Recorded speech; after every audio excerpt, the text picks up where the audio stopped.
We are back on the Rational Boomer podcast. Hopefully, your day is going well. It is Wednesday. We're midway through the week. It's been a busy one and some interesting shit going on. We've got maybe 5 days, maybe 6 days before Donald Trump's deadline comes up. That deadline is the point where he has to post a bond of $464 million. Unfortunately, he said, yeah, I ain't got it. And I can't get a bank or a surety company to post the bond for me. He went to 30 banks and surety companies, and they said, yeah, no, you can't just put up your properties for collateral. We need something more liquid, and that makes sense.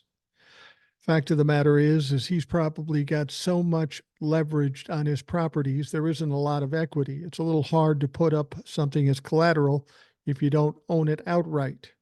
And most of what Donald Trump has is probably pretty well leveraged. He may own a small percentage of these properties, but not the vast majority of them, because that's how he does business. He doesn't think about today.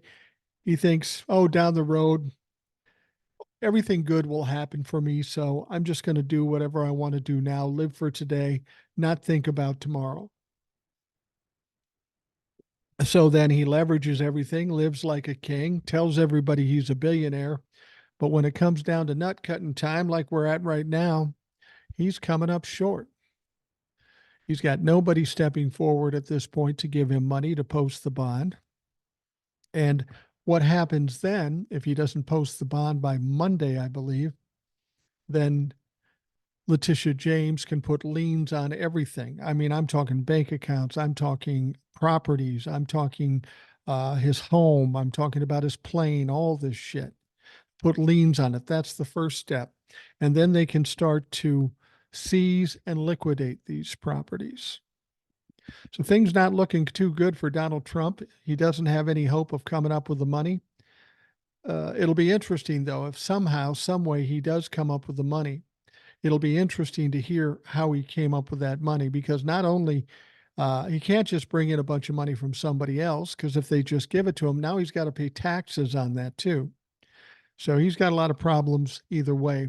And the big problem is going to be when she starts placing those liens, starts taking away any flexibility he has with his properties, and then she starts seizing and liquidating him. Because this is the thing that upsets Donald Trump the most. You can threaten to put him in jail, you can threaten to take all his money, but he doesn't think it's ever going to happen because Donald Trump is a fucking genius and he can talk his way out of things. But when he gets to that point where he's in a corner, there's no place to go. He can't bullshit his way out. He can't buy his way out. He can't bully his way out. Then is when things get ugly. Donald Trump starts to panic. And you can see he's already starting to panic. He starts saying crazy shit. He starts flailing. He'll start ranting and raving and claiming to be a victim, because that's what narcissists do. I'm the victim. This is election interference. This is lawfare. This has never happened to anybody in the history of the world. This is just happening to me because they don't like me. I always liked that when they said, he kept calling people Trump haters. Well, who doesn't hate Donald Trump other than the Trumplafucks? What's not to hate? He's an insurrectionist. He's a traitor. He's a treasonist. He's a liar. He's a cheater. He's a piece of shit. He's trying to destroy this country. So if you call me a Trump hater, I'll wear that with a badge of honor, because you should hate a motherfucker like that. Anyway, we've got some emails, so let's get to those right off the top. First one comes from Darren from Montana. He says, hey, Boomer, just was thinking why my insurance bill is so high. Maybe it's because Chubb makes decisions like posting an $84 million bond. Stevie Wonder could see that's a bad bet. Wow, it's so obvious that this is not going to happen. Love all you like-minded people. Thanks, Darren. Yeah, if you're with an insurance company and it's owned by Chubb, you have to question how they expect to get their money back. I mean, it's one thing to talk about the $464 million that nobody, including Chubb, is going to give Donald Trump. But when they gave him that 81 or $91 million, how do they suppose that's going to go? I can tell you what's going to happen. He's going to appeal it. He's going to lose it. Then they're going to suck up all of his money in that account. Then it's going to be on Donald Trump to pay back Chubb. Now, if I'm Chubb, I know that Donald Trump isn't the best gamble in the world. He's not big on paying people back, but still they did it. So he must have put up some kind of collateral, some kind of properties where he still had $91 million unencumbered. It'll see how that plays out because Donald Trump will not win that appeal, nor would he win an appeal on the $464 million. But here's the deal. If he doesn't post the bond, I heard somebody explain this to me. The theory is he has to post the bond in order to appeal. In actuality, what I've heard is he doesn't have to post the bond to appeal. He has to post the bond to stop Letitia James from seizing and liquidating and putting liens on his property. That means she can continue doing whatever she wants to do. He can go do the appeal for 3 years if he wants to, but by the time he's done with the appeal, his shit's going to be gone. And of course, he's not going to win that appeal either. So, yeah, you have to wonder about Chubb Insurance Company. I'll be perfectly honest with you. I'm not a big fan of banks or insurance companies. These people make a lot of money off of you and me. And it's frustrating. I've said this about insurance companies, how they have gamed the system per se. Let's say you have car insurance, okay? They say, we're going to protect you. You pay us this much and we'll protect your car. But then down the road at some point, you have a crash and you need the service that you've been paying so dearly for.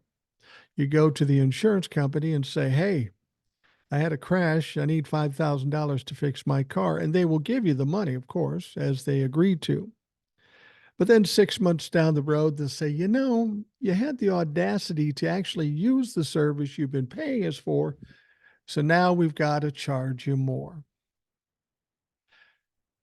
They offer you a service, they give you a price, you pay the price, and then when you have the audacity to use the service they offered you, they say, now you got to pay more. That's the bullshit of insurance companies.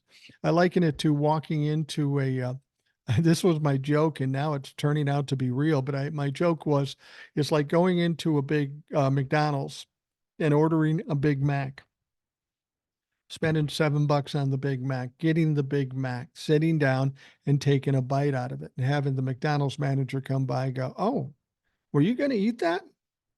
Well, yeah, of course I was going to eat it. Well, if you're going to eat it, you're going to have to pay us $15 because we can't afford to have you just come in here and use the service or the product that we're selling you and then expect to ingest it and not pay more. The stupid part of this is this surge pricing thing we're hearing about, that when it gets busy, they're going to charge you more. You know what? I'm getting sick of fast food places. They're not very satisfying when I sit down and eat at fast food places anymore. And the prices are getting a little ridiculous. I was telling my wife, we stopped in a fast food place one time just because we were in a hurry. We weren't that hungry. And when we bought it and paid for it, I said to my wife, I said, we could have gone to a sit down place with good food and paid the same amount. Once fast food becomes more expensive than the sit down places, or at least as equally expensive, it's not a hard choice to make. I'm not going to go sit in McDonald's and watch kids roll around in the balls and pay $35 for my wife and I to eat when I can go to actually a decent restaurant and pay the same amount of money. I really think that fast foods are kind of pricing themselves out of business. We're going to have to see a big change with those fucks. Anyway, the next email says, hi, Boomer. While Nashville is thought of as country music and more lately women getting roofied at bachelorette parties, it's really the center of for-profit healthcare in the United States. A huge percentage of our healthcare dollars flow through Nashville, and more specifically, the upscale Brentwood area. Anyone interested can look up the family healthcare tree of Nashville, and you'll see artifacts that describe the huge number of for profit ventures that have all been begotten from Columbia HCA, the first massive for profit hospital system. That's the Frist family, which includes Senator Bill Frist. Oh, big surprise. That is the company that was subject to the biggest Medicare fraud settlement in history, while that serial killing looking motherfucker Rick Scott from Florida was the CEO, optimizing medical reimbursements through medical records. Upcoding is universal and its own mini industry, but HCA took it to a malicious and illegal level. The amount of wealth around Nashville generated out of our healthcare system is staggering. And while the insurance companies and pharma are major culprits, it's not just them. Our system is so fragmented that every little nook and cranny represents a profit opportunity. I will hasten to add that there are hundreds of great people working in the Medicare organization that work their brains and hearts out to find ways to improve healthcare for the American people. Brilliant, compassionate professionals. Medicare Advantage, for example, is completely well intentioned, but the system incentives end up ruining even the best laid plans. Best Garage Door Jeff. The best music in Nashville, this is his PS. The best music in Nashville is played at the Station Inn, an old low brick building where the legends of bluegrass all played. The music is sunk into the floorboards and the walls. Thank you, Jeff. I couldn't agree with you more about um, the medical industry. The medical industry is problematic for this country. There are people like me and you and other folks that can't get certain medications, can't get certain treatments because insurance companies don't think it's a good idea, that it's too costly. Now, having an insurance adjuster decide what my health care should be like is like going to a plumber to get your car fixed. It doesn't make any sense. You wouldn't do that there. Why are we doing this here? If every other country in the world that's close to us can offer free health care and have it run by the government or some company that's working for the government, I don't know why we can't. At the very least, this country owes each and every citizen of the country the opportunity to be safe and healthy. I mean, if you look at what the government's job is, it's to protect its citizens. Now, a lot of people look at that as police officers and military and all that stuff. But what's more dangerous in this country to the constituents of these people than illness, sickness, diseases? And how that is different than protecting citizens in all the other ways, I don't fucking know. We have to get some kind of resolution to our medical problems. What we've got going on now is not sustainable. It'll get like what we have with college. College has gotten so expensive, it's becoming not worth the money to pay for it. There are other ways to get jobs in this country now through certifications and all that sort of stuff. And there's going to be fewer and fewer people that decide to go to college. They don't want to go to college and get stuck with a debt of $100,000 and then get a job making 40. Makes no financial sense. And they're going to price themselves out of the market. That's why I'm saying that in November, when we get the Democrats taking over, there's going to be some big changes going on in medical care and in college. The thing is it's got to change, not only for us, but for the businesses. These fucks are greedy, and as long as they keep getting greedy and keep sucking up more and more, eventually they will ruin it for themselves, like the dog eating too much dog food. So there has to be some changes, not only for us, but for the industry. It has to be fixed. And I know these greedy fucks don't want the changes, but it's inevitable. They can either do it the easy way or they can crash the entire country. But either way, they're fucked. So something's got to change. All right. The next email says, thanks, Jeff, by the way. This next email says, hi there, Boomer. As I listened to the wise words of fellow Swede Krister in today's episode, I remembered that I emailed you a week or so ago. As I haven't heard the email read on the show, I just want to check that it had arrived all right. Now, I could have missed it, or it might not have been interesting enough to make it to the show. But in case my mail disappeared into the interwebs, I have included my initial message below. If you have read it before, just disregard this and accept my apologies. All the best, Mom Boss, spelled Momboss.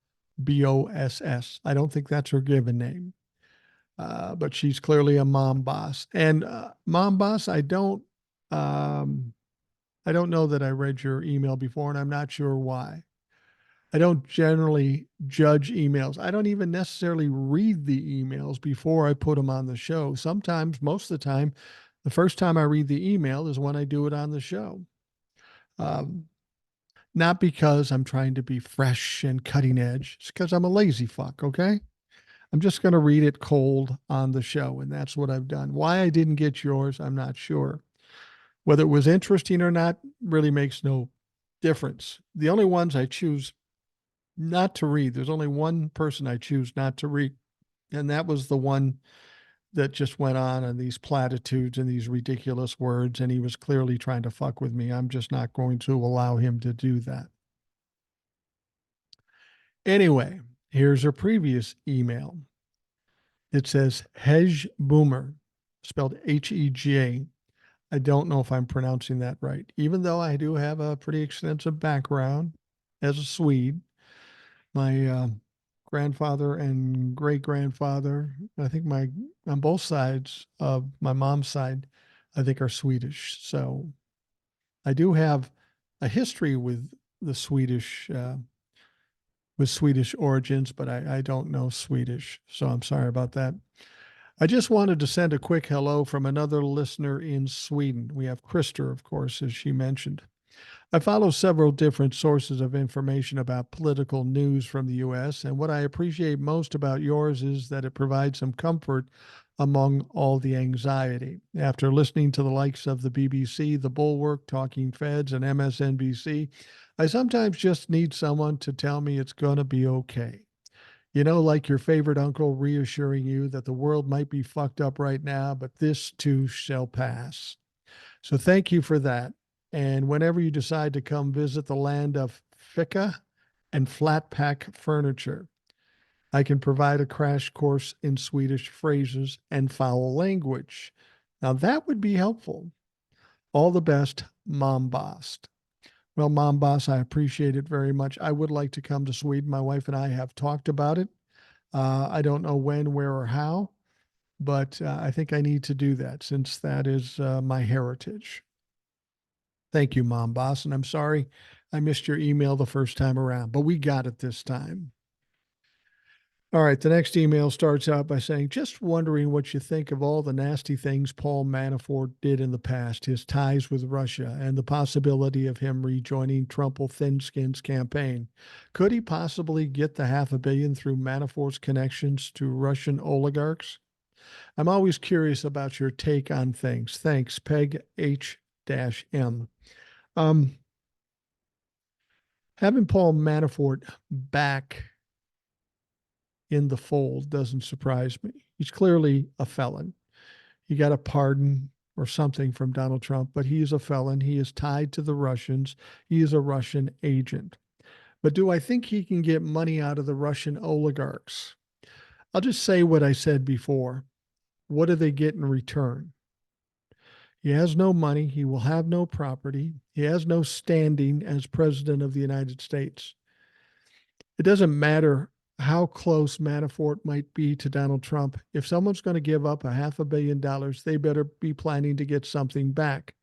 So we talked about with the 91 million with Chubb. We don't know how they're getting that back. I don't know how they set that up. Hopefully they covered themselves. Actually, I don't care if the insurance company gets fucked over. Good.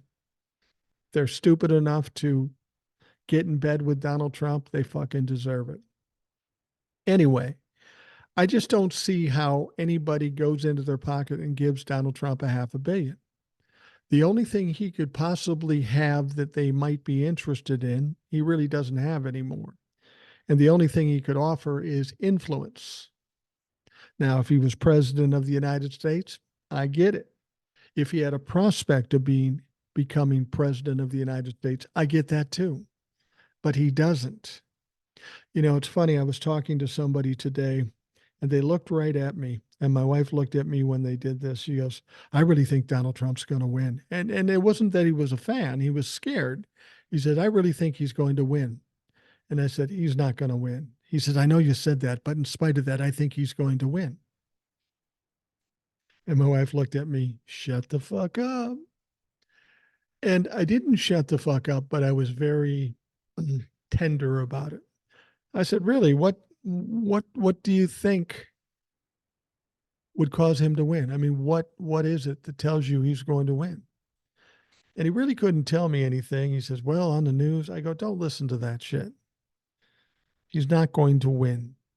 Everything about what's going on right now tells you that Donald Trump is going to lose. The only reason you're saying this right now is because you're worried and scared and like to look at this in a negative sense. You got to stop looking at things in a negative sense. You've got to look at things realistically. And my wife looked at me like, oh, fuck. But, and I'm not mad at this guy for saying that. It's a common feeling amongst a lot of people. Doesn't want Donald Trump to win. He'll vote against Donald Trump, but he's terrified that Donald Trump will win. It does no good to be fearful. It does no good to be negative. It does no good to lose your shit. It's not going to help anything. My wife has a tendency to get a little excited about things more than I do. I said, honey, you don't have to get excited about this. She goes, you're not worried? I go, I'm not worried. And she looks at me and she says, somebody has to worry. Well, no, nobody has to worry. There's nothing to worry about. If you let all the emotions go, you let all the fears go, and you look at the facts, it's a pretty easy answer. Donald Trump cannot win. He's got a large percentage of people in his own party that refuse to vote for him. He's embraced overturning Roe v. Wade, which goes against 75% of this country. He's in the middle of prosecutions. He will go on trial in April. He will be convicted of felonies by the end of June. We already know that if he's convicted of felonies, that shoots his whole election plan in the ass. We also know that come Monday, he's going to be out a lot of money one way or another. He's going to have no money to carry on a campaign, let alone live his lifestyle. Donald Trump is profoundly fucked. And if you can't see that, you're just looking for something to worry about. There's nothing to worry about. Just keep doing what you're doing, keep pushing forward, keep hammering home the message, and it'll be fine. There's no other way it can be. Unless some magical force comes in and gives Donald Trump a win in spite of all those things. But that's not going to happen. Donald Trump's luck and fortunes are done. All right. This one comes from Aaron. It is a short one. He says, I'm sure you already are well aware, but go ahead and handle HVAC again. He's calling you out by name, Aaron. HVAC Jeff, we talked about that. He was on the show. I was probably a little easier on him than I should be, but he was made to look pretty stupid. He came back to me and he said, hey, you owe me a live. You need to come on a live with me because you said you would. It's funny, I haven't heard from him in 6-7 months. I think he got his ass kicked around pretty good after he got done with our little talk, not only from people who are followers of mine, but maybe his own people for looking stupid. But now he's doing these lives again like he was doing before, and he's clearly a Trump humper. I looked at his profile. He's gained maybe 100 followers in 8 months. He's got like 3,000 followers. And I keep telling him, I say, you're asking for trouble when you do this. I'm not trying to be arrogant here, but if I have 300,020 followers, 320,000 followers, and you have 3,000 followers, you're probably going to get fucking buried before I even say a word. But apparently he's really desiring some attention. He wants that attention. Good, bad, or indifferent. He doesn't fucking care. And see, that's the thing that troubles me about HVAC Jeff. As I've said before, I don't even think he really believes the things he says because he tries to be nice and cordial when he's doing it, which is totally out of line for Trumplafucks. They don't behave like that. I think he is just desperate for the attention and the followers. I know when I talked to him 8 months ago, he was acting like, "Oh, I'll have over 100,000 by this, and this is happening, and I get all these people on lives." I said, "You're going at this the wrong way. If followers is what you want, going after those followers is the wrong thing to do. Just be yourself, give a good message, and let the followers come as they will come." That's the only thing I've done. I don't tell people to hit the likes and subscribe and all that stuff. If I have to tell you that, then it's not fucking worth it. I need people to do that on their own accord because they happen to like what I'm saying. Apparently, that's not a thing for Jeff. So Jeff wants me on the live. I'll go on a live. It will go horribly wrong for him because this time around, I'm not in the mood. We're too close to the election. There's no time to be a nice guy. By the time I get done with him, he's going to wish he hadn't done it because there's not going to be any cordiality in this one.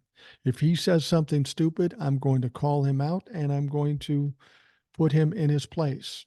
And after having had him on the show, I know exactly who he is and how he talks. He can't handle to be arrogant. He can't handle this smoke. Now, it won't really be a problem because he's not a bright guy and he doesn't have the truth on his side. So I'll figure out a point when I can go on his live. I'll try to give you a heads up on it so you can join in if you want. And maybe I'll record it. I don't know if I can. Anyway, we'll see what happens. We'll see what happens. I'm not going to run away from this guy. And if he really wants to get spanked, well, I'll fucking spank him. All right. The next email says, "Hey, Mike, this story about more indictments coming for those who, along with Trump, tried to overthrow the 2020 election. Former Deputy Director of the DOJ, Andrew McCabe, did an interview saying those will come after the 2024 election. He estimates this has been the plan all along, and if he believes that, you got to think one of Trump's lawyers told him.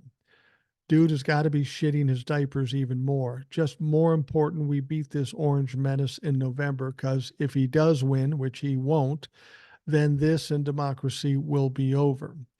So tell everyone asking about the unindicted co-conspirators, their day is coming. Your buddy Jace from No, You Don't Need to See My Papers, Texas.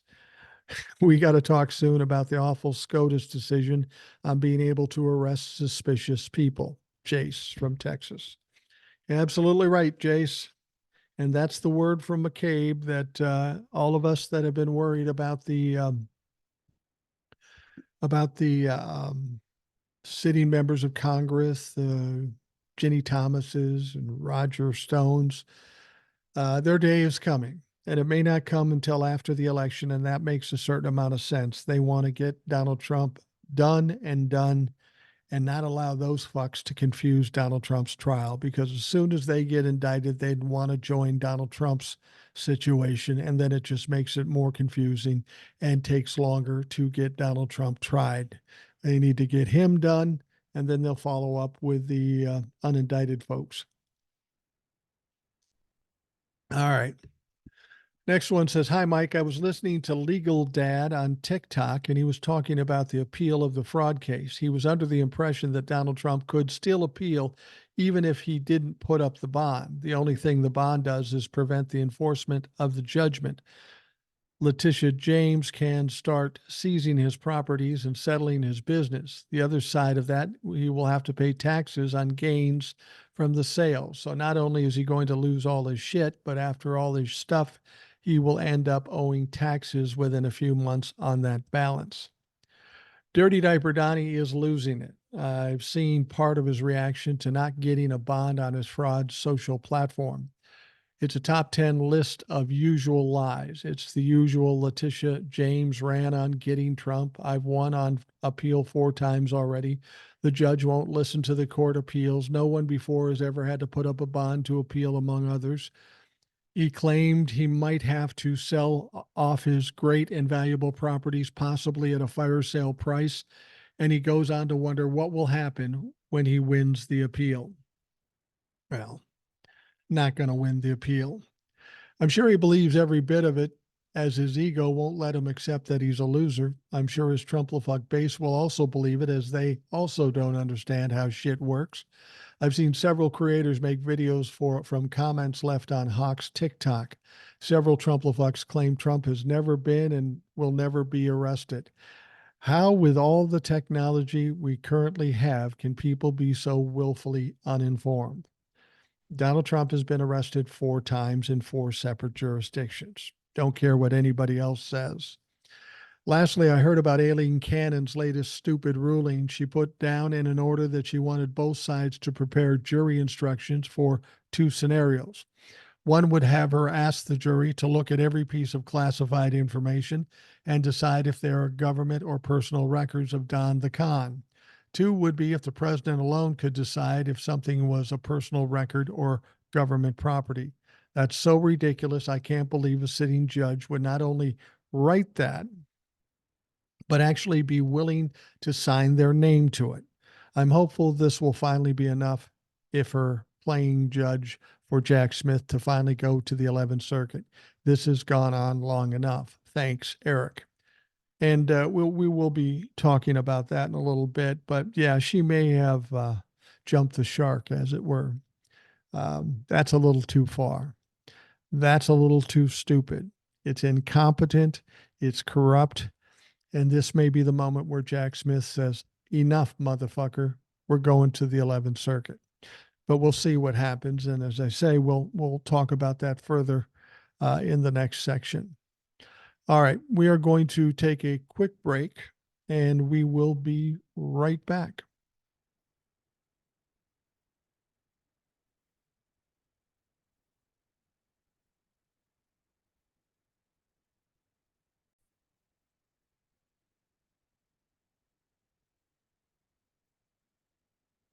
Well, of all the negative things I can say about Donald Trump, I have to give him a compliment because Donald Trump is currently doing one of the finest imitations of Ned Beatty I've ever fucking seen. Leading up to having to come up with $464 million by Monday, he's not liking it. He's feeling cornered. He's squealing like a little pig. Now, for you younger folks, you'll have to ask your parents about that reference. It's referring to the great movie Deliverance and Ned Beatty's role. I'm not going to explain it here. No need to explain it. I think a lot of people listening know exactly what I'm talking about. And that's what Donald Trump sounds like. He is screeching and squealing like a pig now that he's cornered and there doesn't seem to be any way out. Now, former President Trump is seeking comfort on social media after he was ordered to pay $464 million to meet the bond on the appeal of his civil fraud conviction. You know, it's funny with Donald Trump, he's already lost the case. The sentence of $464 million, or the decision of $464 million, has already been applied. I don't know what he thinks this ranting and raving is going to get him. The deal is done. He can cry all he wants, but he's still going to have to pay. But Donald Trump still is screaming out there. Some things he's posting include, if I were running for president and leading by a lot, none of this legal lawfare would be happening. Trump posted that on Truth Social Tuesday. On Tuesday morning, election interference, mega. Oh, that'll do you some good. Of course, last month, New York Supreme Court Judge Arthur Engoron ordered Trump to pay more than $350 million plus interest, which brings it to $464 million. And that interest is growing every fucking day. Trump has appealed the decision to stop his assets from being seized, but he must post a bond totaling the full amount, despite countless hours negotiating with one of the largest insurance companies in the world. Obtaining an appeal bond in the full amount is not possible under the circumstances presented. That was a Monday court filing from Trump's own legal team. They say it's not possible for us to get a bond. Well, that's a problem, and would explain why Donald Trump is doing his Ned Beatty imitation. Now, on Tuesday morning, Trump posted nearly a dozen times on Truth Social to vent about his impending financial humiliation. And this is what I told you, somebody who's a narcissist, they're cornered, there's no way out. They will try every tactic they've ever used: bullying, lying, bullshitting, diverting, distracting. They'll try all those things. But when they don't work, they will freak out. And Donald Trump is currently at freak out stage. Donald Trump went on to say, Engoron wants me to put up the ridiculous fine. I did nothing wrong before I get a chance to appeal his crazed ruling. A first, he wrote. Now, as legal dad said, and I was talking about earlier, apparently he can appeal without putting up the bond. But without putting up the bond, he can't stop Letitia James from seizing and liquidating his properties. So he can go ahead and appeal, take as long as he wants in the appeal, but all the while, Letitia James will be clearing out his shit. And that's where the problem is for Donald Trump. Now, if he's unable to come up with the money, the former president could put up his own assets as collateral should he lose the appeal. He would be required to pay the full judgment by March 25th or risk having his assets seized. Nobody has ever heard of anything like this before, Trump said.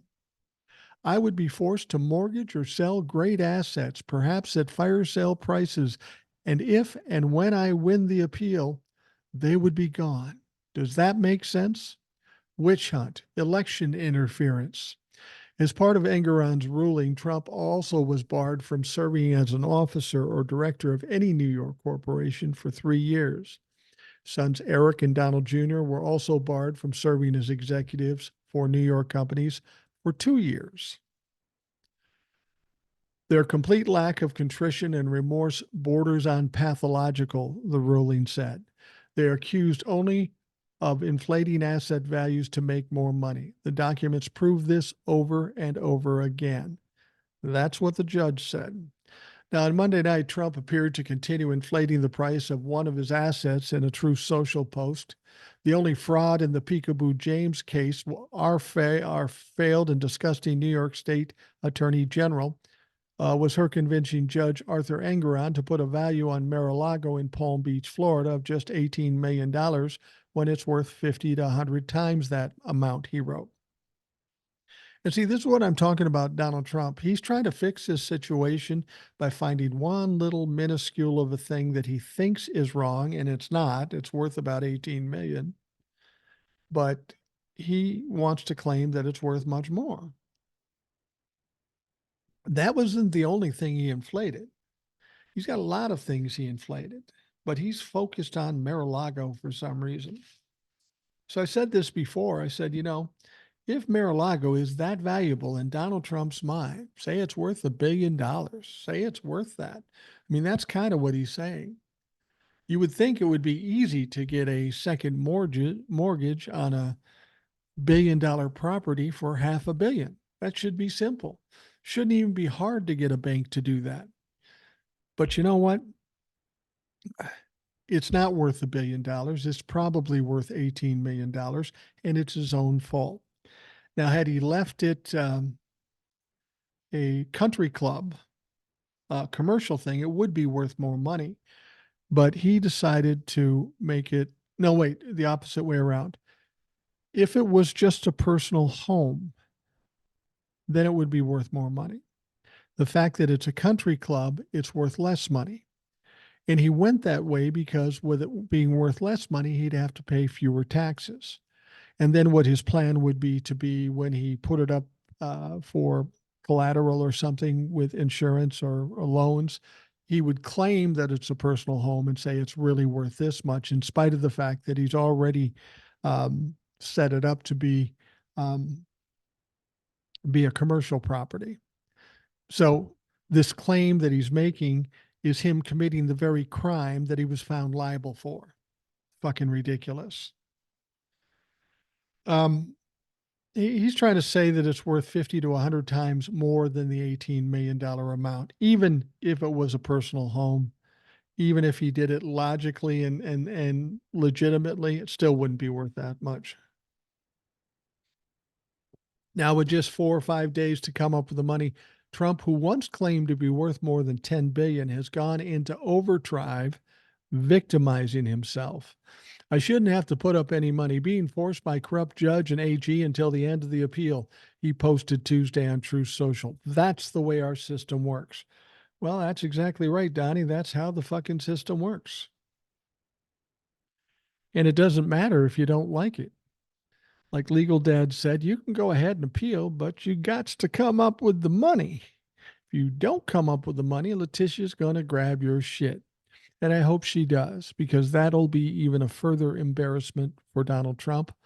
And that is possibly the worst thing you can do to Donald Trump is embarrass him.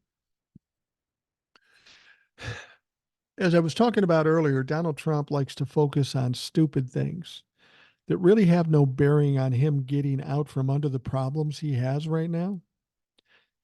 But he still focuses on these little things as if they make a difference. That shows you the ignorance and the incompetence of Donald Trump.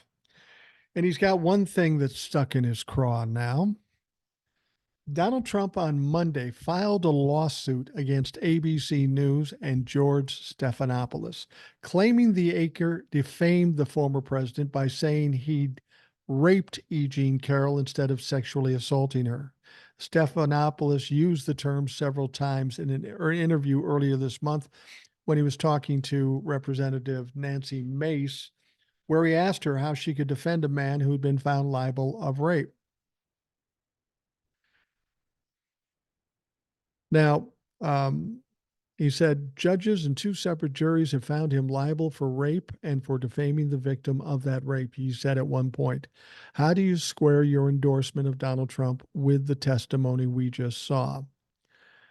Now, of course, this Trump-la-fuck from South Carolina said she was raped at the age of 16, responded by calling the question offensive and accused the anchor of trying to shame her. Not referencing the question at all, just trying to get around it. And she did a horrible job of doing that. She also noted that Trump was found liable for sexual abuse, not rape, and that the charges were civil in nature, not criminal. So apparently, if you rape somebody and you only get sued, it's okay. It doesn't count if you're not criminally charged.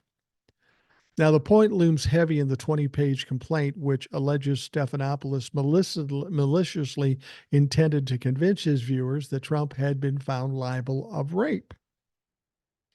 Well, that's interesting. I only did sexual assault. I didn't do rape, so I'm suing.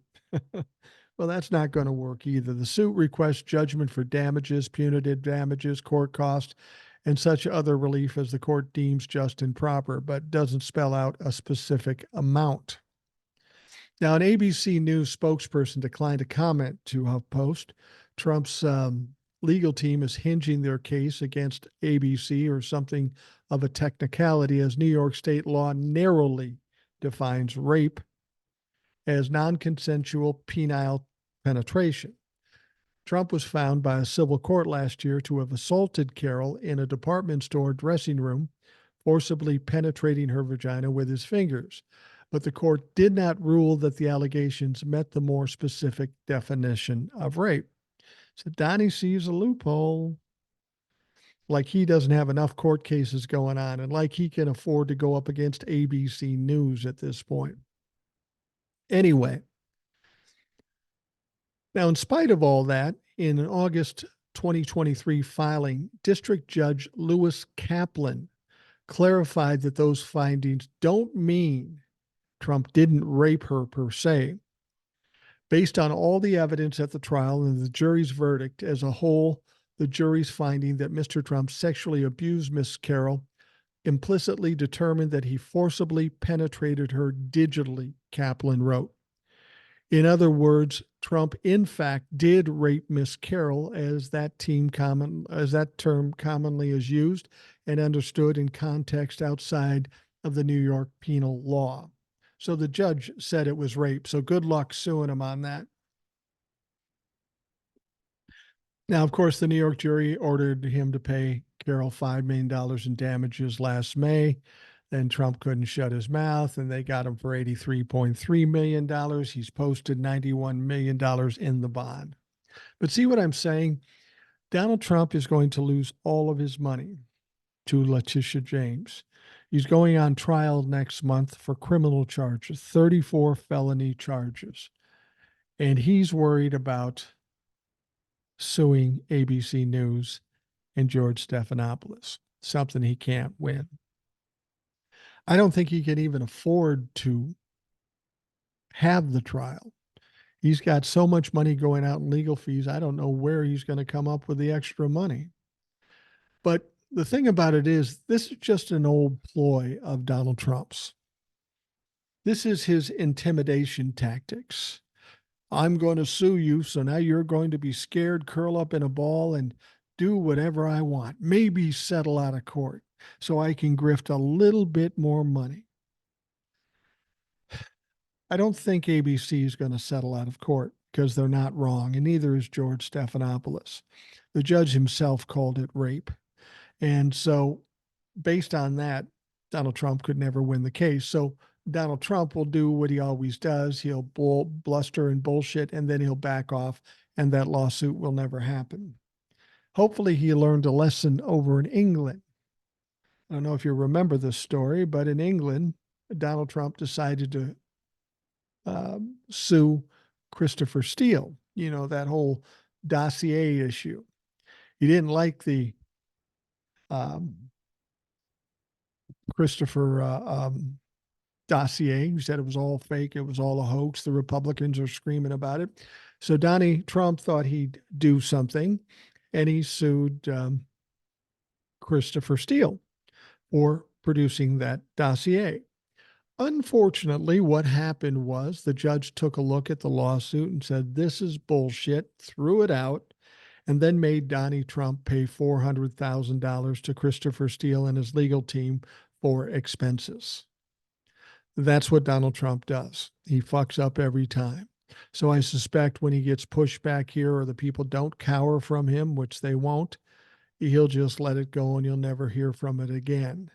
Donald Trump's all about throwing stuff in the narrative. See, I'm still a tough guy. Still, I'm going after ABC. No, he's not. He's not going to go after ABC. And if he did, he'd be a fucking idiot. All right. This came up in the emails. It's worth talking about. 3 years after Donald Trump pardoned his campaign manager, Paul Manafort, from a 43-month prison sentence for tax and bank fraud in 2018 under Robert Mueller's investigation into Russian interference in the 2016 election, the Washington Post reported Monday that the MAGA hopeful is planning to hire him back for the 2024 campaign. Don't you just love how Donald Trump will refer to the Mueller report and say, oh, it was all a hoax. I was exonerated. Russia, Russia, Russia. Well, your campaign manager was in cahoots with Russia. Your campaign manager went to jail and only got out because you pardoned him. In that same Mueller report, there are 10 separate occasions of obstruction of justice that Donald Trump committed. The only reason you weren't indicted in that situation is because you were a sitting president. So to call that whole thing a hoax is ridiculous. And of course, Paul Manafort is a treasonist and a criminal. Now, according to the report, 4 anonymous sources said that the Trump ally would likely focus on Republican convention in July and on fundraising for Trump's campaign. Well, they're going to need some help because they're having trouble fundraising. I don't even think that Paul Manafort could be any help in this current situation. Now, in a Tuesday op-ed published by MSNBC, journalist and author Paul Waldman said, "There may be private reasons we can't determine, but one thing is clear.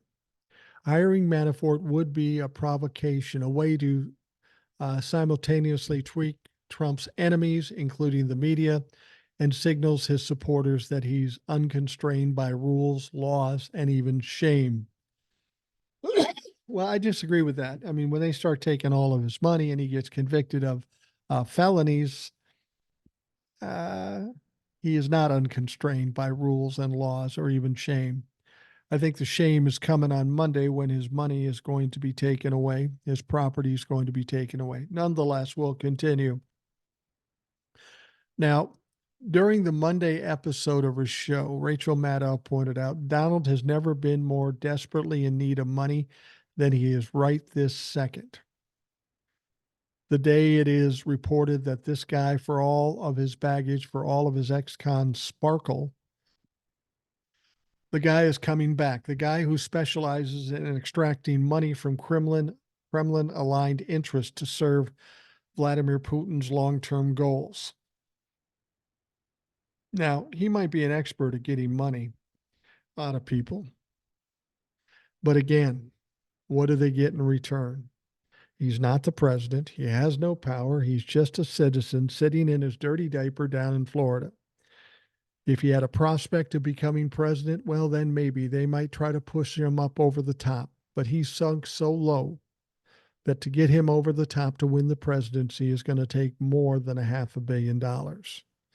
And they still won't be able to do it. Now, Waldman notes the lack of ethical standards is not the only reason Manafort might find a home yet again in Trump's inner circle. The Boundary Issues podcast host emphasizes hiring Manafort is a kind of a troll aimed at liberals and the news media. With that, Waldman adds the former president's shamelessness may repel millions of Americans and flummox the media who don't know quite how to describe it, but his followers know exactly what it means. Unfortunately, he doesn't have enough followers to win a fucking election, so he can hype them up all he wants. And I'll be perfectly honest with you. Anytime Donald Trump endorses somebody like this guy out in Ohio, this goofball that's going to run for the Senate that he endorsed, Sherrod Brown, who is the sitting member of the Senate, wants that guy to run against. The crazier, the goofier fuck he can get, the better. And the same could be said for Paul Manafort being his campaign manager. There might be some people out there that are worried or afraid about that, but you should be happy about it because you know how it went last time. It's going to go worse this time. Paul Manafort did get some money for him, but he still lost the election. He lost substantially. And Paul Manafort ended up in jail. And I tell you what, if Paul Manafort ends up in jail again, which he probably will, he ain't getting a pardon, not from Joe Biden. Now, the quote goes, when Trump brings a man like that back to occupy a prominent position in his campaign, he sends several messages. The first, that there is no depth to his lowest of low. We know this already to be sure, but over the past few years, the whole Republican Party has come to a new understanding of the issue. Its foundation is that there is no objective standard or self-dealing or exploitation of public resources for private gain. Any depth of corruption will be defended so long as it's committed by a Republican. We know that's true. Waldman suggests it's the corruption that was always part of Trump's appeal.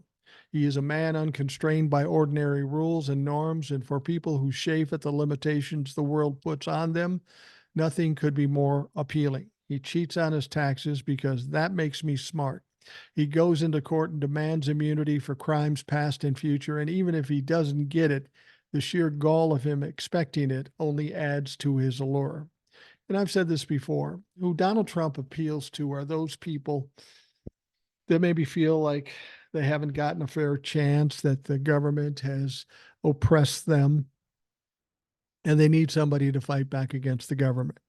Whether it's illegal or whether it's legal, whether it's true, whether it's a lie, it doesn't matter.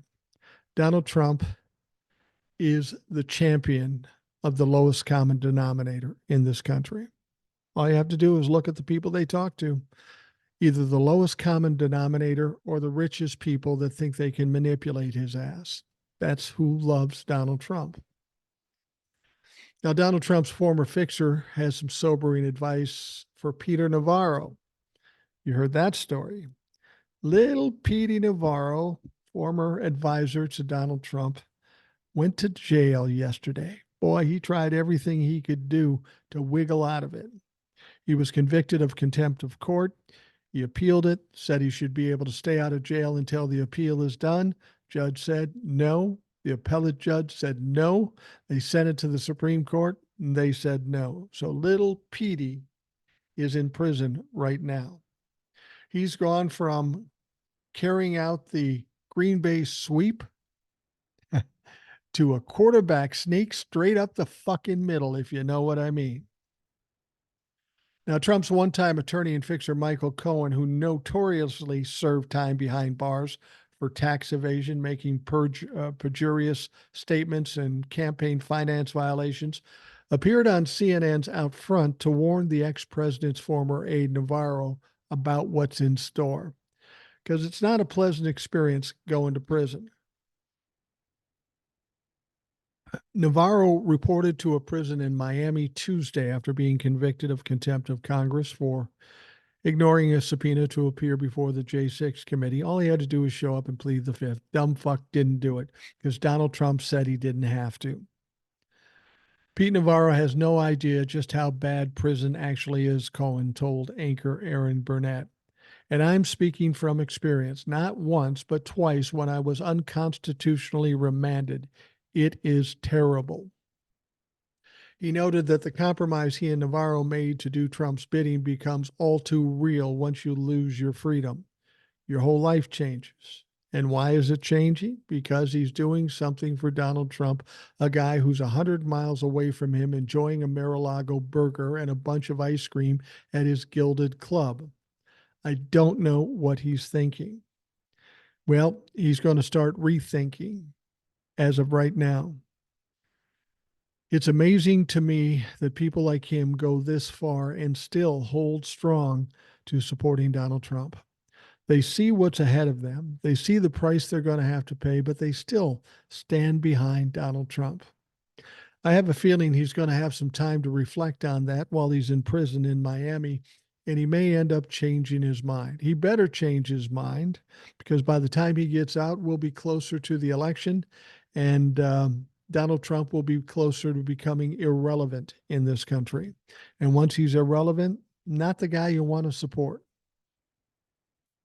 Now, this came up in the emails too. U.S. District Court Judge Aileen Cannon could very well be removed from a classified documents case against Donald Trump, according to reports. Monday, Cannon shocked experts by proposing jury instructions that would suggest that a president had a sole authority to declare documents a personal record, essentially dismissing the case against Trump. Now, Daily Beast columnist Ray Brescia wrote Tuesday that Cannon is on track to lose jurisdiction of the case. Over the last 6 months, the slow-moving car crash of a case has been unfolding with a judge who seems committed to protecting the former president at every turn of the road. At worst, she is doing all she can to protect the former president from facing the classified documents case before the election, if at all. And I think if she could dismiss this thing, she probably would. At one point, I thought, well, she can't be that stupid, but clearly she is. Legal experts have suggested special counsel Jack Smith may be forced to appeal to a higher court. Should Smith ask an appellate court to review Judge Cannon's rulings, not only is he likely to get those decisions reversed, her actions to delay an attempt to block the effort to bring the former president to justice may end up getting her removed from the case altogether. And I suspect that's probably true. She will get moved the fuck out of there. Now, Brescia said the court could order a new judge to take up the case. If Judge Cannon keeps going down this road, Smith can seek an immediate appeal of any of those orders that seem to improperly hamstring his prosecution and ask the appellate court, in this instance, that would be the 11th Circuit of Appeals, the same court that previously overturned Cannon in her fool's errand related to the search of Mar-a-Lago. Smith can ask the court to not just overturn those orders, but also reassign the case to a different judge. Now, Judge Cannon's willingness to show favor for the former president may ultimately backfire and get her kicked off the case, and the case could end up being assigned to a new judge who may not be as willing to bend over backward in support of dubious claims and defense that support Trump's ultimate goal of delaying the case until at least past the election. And this is what's going to happen. She's going to get kicked off. I thought maybe she would get a little nervous once Jack Smith started talking about the 11th Circuit, which he has, that she would back off and try to be a good girl. But that's not the case. I don't know if it's a matter of her corruption or her ignorance or her incompetence or maybe a combination thereof. I don't know. But it can't continue the way it's going. Jack Smith has been laying in wait for this moment, and I suspect we're getting close to Jack Smith saying, "A fucking enough. We need to get this changed because it's not right. She's not making good decisions. She's not making legal decisions, and we've got to make a change." And I suspect when they go to the 11th Circuit, it won't be hard for them to see the problems in these decisions that she's making, and they will certainly overturn all those decisions. And then with all the decisions she's had to have overturned, they have to really truthfully think or look at the possibility of getting her off the case. I mean, that would be the smart thing. The 11th Circuit is a fairly conservative court, but they're fairly honest too. They are not going to like to see what they're seeing. And I think Jack Smith can probably package it in such a way that it would be hard to give the win to Aileen Cannon. So we may be coming down to the last strokes of having to deal with Aileen Cannon. Can you imagine what Donald Trump is going to do when he finds out Aileen Cannon's gotten kicked off his case? He's been pretty quiet about the Florida case. He hasn't bitched too much. He isn't calling her out. But that's about to change as soon as Aileen Cannon is sent packing. So we'll see what happens. We've been waiting for Jack Smith to do this. Maybe we are just days away from that. I'm hoping. I don't know. I don't honestly know what Jack Smith's plan is, but I wouldn't bet against him. He's going to win this one, and Judge Aileen Cannon can't be allowed to continue doing what she's doing. All right. We are going to wrap up the Rational Boomer podcast. I want to thank you for taking the time out of your day to listen. I hope you have a great day, and we will talk to you again tomorrow.